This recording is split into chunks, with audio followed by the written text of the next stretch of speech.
This episode is the second part of the series where I am gonna discuss those sectors and those stocks जिनके पास India में आने वाले future में बहुत ही बड़ी अपॉर्चुनिटी प्रेजेंट है राइट नाउ इन्वेस्टमेंट के लिए। Where we are gonna discuss next 3 sectors जिनके पास इंडिया में बहुत ही अच्छी growth as well as earning visibility available है एंड जो सेक्टर्स बहुत ही अच्छे से ग्रो हो सकते हैं आने वाले फ्यूचर में इंडिया में, और इन पर्टिकुलर सेक्टर्स में कौन सी ऐसी कंपनीज है जो बहुत ही अच्छी साबित हो सकती है हमारे इन्वेस्टमेंट पर्पस के लिए। So this episode is actually the second part of that series. तो अगर आपने फर्स्ट पार्ट नहीं देखा है तो आपको मैं लिंक ऊपर कार्ड में और नीचे डिस्क्रिप्शन में दे दूंगा, आप उस एपिसोड को जरूर चेकआउट करना। Moving forward, let's discuss India में ऐसे कौन से नेक्स्ट 3 सेक्टर है जो हमारे लिए as an investor multi decadal investment opportunity present कर रहे हैं राइट नाउ, और इन पर्टिकुलर सेक्टर्स में से कौन से ऐसे स्टॉक्स है जो बहुत ही ज्यादा अच्छे साबित हो सकते हैं हमारे इन्वेस्टमेंट पर्पस के लिए। So everything in this episode, let's get started.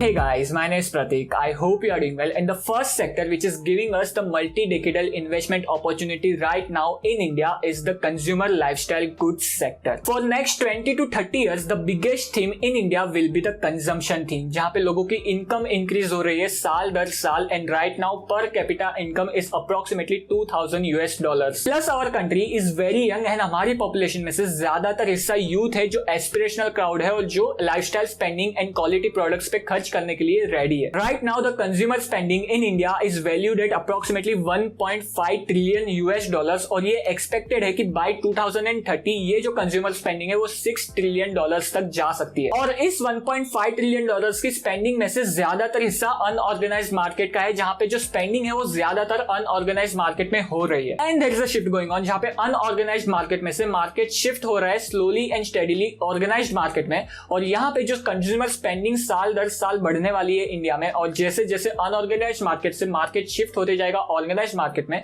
तो जो ऑर्गेनाइज्ड प्लेयर है इस पर्टिकुलर इंडस्ट्री में उनको आने वाले सालों में बहुत ही अच्छी ग्रोथ मिल सकती है। And in this particular sector my bet will be with Titan, जहां पे Titan is market leader in Indian jewellery sector and Titan is also in watches, eyewear, perfume and saris. So now let us discuss second sector जिसके पास बहुत ही बड़ी headroom है India में grow करने के लिए। बट बिफोर दैट, अगर आपको ये एपिसोड पसंद आ रहा हो तो please do like this episode, because ये मुझे बहुत ज्यादा हेल्प करता है इस एपिसोड को ज्यादा से ज्यादा लोगों तक पहुंचाने के लिए और इंडिया में फाइनेंशियल लिटरेसी बढ़ाने के लिए। सो अगर आपने इस एपिसोड को लाइक नहीं किया है तो please please please do like this episode.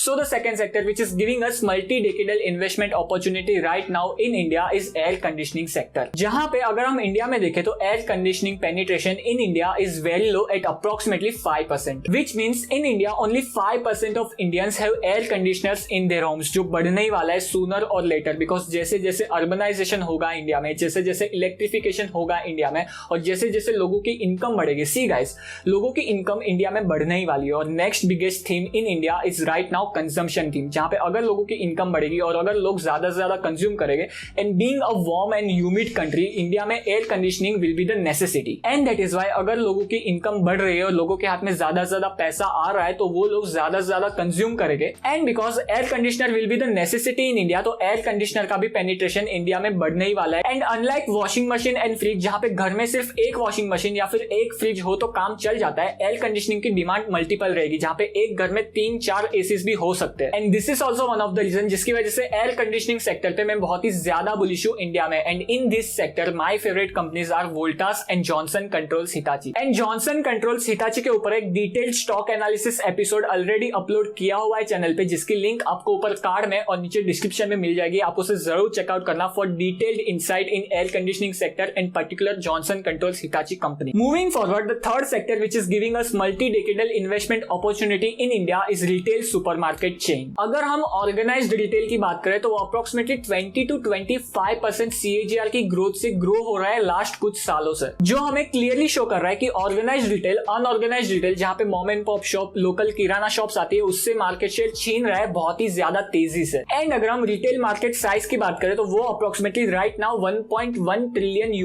के आसपास है, और ये एक्सपेक्टेड है कि बाय 2026 ये पर्टिकुलर मार्केट अप्रोक्सीमेटली $1.7 ट्रिलियन तक ग्रो हो सकती है। एंड इस टोटल रिटेल मार्केट में से अप्रोक्सीमेटली 18% का मार्केट शेयर है ऑर्गेनाइज्ड रिटेल का, 7% का मार्केट शेयर है ऑनलाइन रिटेल का और 75% का मार्केट शेयर है अनऑर्गेनाइज्ड रिटेल का। एंड इट इज एक्सपेक्टेड कि जो राइट नाउ 18% का मार्केट शेयर है ऑर्गेनाइज्ड रिटेल का, वो अप्रोक्सीमेटली 30% हो सकता है बाय 2025 एंड 40% हो सकता है by 2030। And in this particular sector my favourite company is Avenue Supermart. On that note guys, thank you to be with me in this episode. अगर आपको एपिसोड पसंद आया हो तो please do like this episode, and अगर आपको चाहिए कि मैं इस सीरीज को आगे भी कंटिन्यू करूं तो मुझे कमेंट सेक्शन में जरूर बताना। And do subscribe to my channel because मैं आप सबके लिए ऐसे ही stock market, money market, finance और पैसों के बारे में वीडियोस लाता रहता हूं। And don't forget to follow me on Instagram and Twitter for live updates. And Discord server को भी जरूर ज्वाइन कर लेना, लिंक नीचे डिस्क्रिप्शन में दे रखी है। मिलते हैं ऐसे ही किसी एपिसोड में, तब तक के लिए गुड बाय।